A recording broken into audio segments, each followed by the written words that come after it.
Hello everyone, అందరూ ఎలాగున్నారండి? First time మన channel చూస్తుంటే తప్పకుండా సబ్స్క్రైబ్ చేసుకోండి. మన ఛానల్లోకి వెళ్ళి చెక్అవుట్ చేసేయండి. ఖచ్చితంగా నచ్చుతాయి మీకు. గార్డెనింగ్ కానీ చిన్న చిన్న మొక్కలు అంటే కానీ ఇష్టము లేని వాళ్ళు నా వీడియోస్ చూసి బాగా ఎంజాయ్ చేస్తారు. ఆఫ్టర్నూన్కి పప్పు, ఆకుకూర పప్పు, అన్నము, బెండకాయ చట్నీ చేసేసినానండి.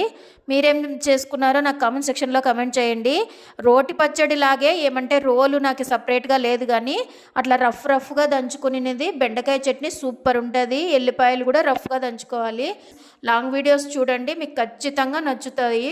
ఆకుకూర పప్పు అంటున్నాను కదా, ఏం ఆకుకూర అని చెప్పలేదు కదా. పాలకూర, మెంతికూర కలిపి చేసిన పప్పు అండి. ఆ రెసిపీ కూడా మన ఛానల్లో ఉంది. ఎవరికైనా ఇంట్రెస్ట్ ఉంటే ఖచ్చితంగా విజిట్ చేసి వీడియోని చూసి మీరు ఆ రెసిపీని ట్రై చేయొచ్చు. ఎలాగుందో నాకు కామెంట్ సెక్షన్లో కామెంట్ చేయండి friends. Thank you for watching. నమస్తే. Please do subscribe friends.